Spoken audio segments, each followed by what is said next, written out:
On dit souvent, l'amour rend fou, l'amour rend aveugle, l'amour rend bête à la limite. Mais ce que je vais vous dire, c'est que vous allez apprendre à reprendre le contrôle de vous dans une relation de couple. Oui, chacun doit apprendre à se maîtriser parce que si vous vous laissez aller, l'autre va vous dominer. Votre conjoint, votre conjointe va vous dominer et vous allez vivre selon la volonté des autres, alors que c'est pas normal. Vous avez le droit d'exister dans une relation de couple, de continuer votre vie. Après la relation de couple, la vie continue. Vous avez le travail, vous avez la famille, vous allez apprendre à prendre le contrôle de vous pour parvenir à faire ce distinguo. Hello, bonjour, bonjour. Je voudrais qu'on parle de la reprise du contrôle de soi dans une relation de couple. Oui, apprenez à reprendre le contrôle de vous, à vous assumer, à prendre des décisions personnelles et assumer et appliquer ces décisions dans la relation de couple. Et pour cela, je vais vous parler des 5 critères qui vous aideront à prendre ces décisions. Le premier critère est le suivant. Quand vous êtes dans une relation de couple, tu dois apprendre à te détacher de ta personne, de ton conjoint ou de ta conjointe. Oui, vous allez vous demander comment.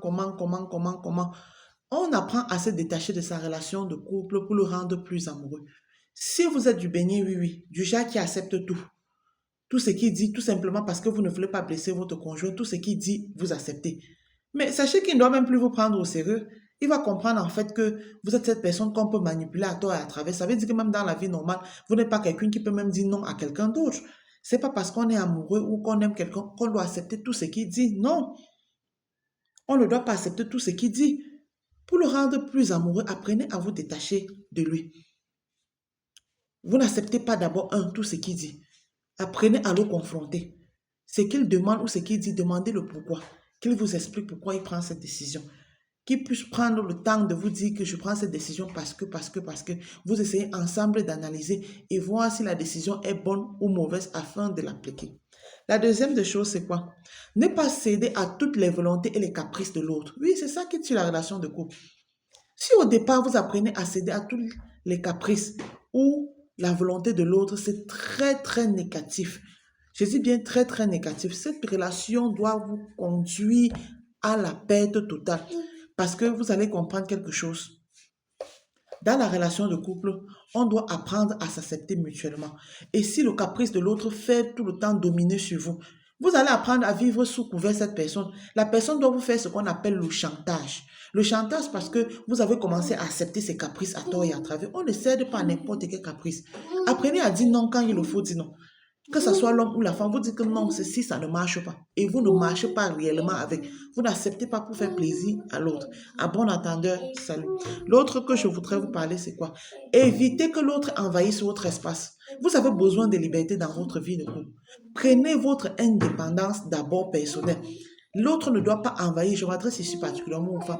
Vous êtes champion pour envahir l'espace des hommes. Laissez-les s'épanouir. Ils ont besoin d'aller jouer avec leurs amis, d'aller causer avec leurs collègues, d'avoir leur téléphone personnel. Vous comprenez? Respectez-le, donnez-lui l'espace parce que si vous êtes en relation de couple avec quelqu'un, c'est parce que vous lui faites confiance. Et quand on fait confiance, il y a des choses qu'on ne permet pas. Vous laissez cette personne s'épanouir. Il a besoin de jouer. Il a besoin de se balader sans vous. Il ne faut pas que tout le temps vous le collez sur la peau. S'il n'est pas au travail, il est toujours avec vous. S'il n'est pas ici, il est toujours avec vous. Pourquoi? Laissez-le s'épanouir. C'est quelque chose qui doit renforcer l'amour qui existe entre vous. La quatrième des choses que je veux vous dire, c'est quoi? Apprenez à avoir un job qui vous occupe. Oui, mesdames, je vous dis pourquoi. C'est parce qu'on a constaté que les femmes qui sont très envahisseuses n'ont même pas de travail. Si vous avez un job qui vous occupe, vous n'aurez pas trop le temps à vouloir questionner votre gars.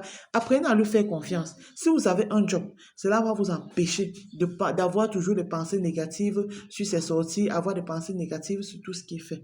L'autre chose que je voudrais vous parler, c'est quoi? Quand on travaille, on évite d'attendre tout de l'homme. Si vous attendez tout de l'homme, il doit vous contrôler. Oui, forcément, il doit vous contrôler. Parce que c'est lui qui va vous donner son autorisation. Si vous ne vous donne pas son autorisation, sachez qu'il va vous priver de ses finances. Et déjà, si vous privez de ses finances, il sera difficile pour vous de survivre parce que vous n'avez même pas de quoi survivre. Vous n'avez pas les moyens financiers. C'est pourquoi la femme doit apprendre aussi à rentabiliser son temps et sa connaissance.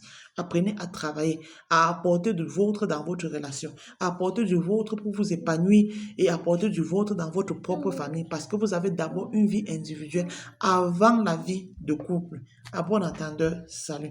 La dernière des choses dont je voudrais vous parler, c'est quoi? Apprenez à vous rendre consciemment indisponible. Oui. Apprenez à vous rendre consciemment indisponible pour augmenter votre valeur dans votre vie de couple. Il y a des moments, vous n'allez pas dire oui à tout moment. Il y a des moments que vous allez dire à votre conjoint que non, je ne veux pas. Que ça soit même sur le plan sexuel, il y a des moments que vous allez dire que non, chérie, vraiment, ce soir, je ne suis pas prête. Vous comprenez? Il y a des moments qu'il va vouloir quelque chose, vous allez apprendre. Parce que ça, c'est imposer soi-même. Imposer son propre corps, imposer sa propre mentalité. Parce que tout ce qu'il fait ne doit pas toujours concorder avec ce que vous voulez. Vous n'allez pas toujours tout accepter pour lui faire plaisir. Non. À un moment, il doit aussi vous respecter. C'est quand vous lui dites non et qu'il comprenne que, bon, ma chérie ne veut pas si à présent. Là, il apprend à te respecter. Il comprend qu'il a affaire à quelqu'un qui est différent de lui, mais qui est complémentaire à lui. À bon entendeur, salut. N'oubliez pas de liker et de vous abonner.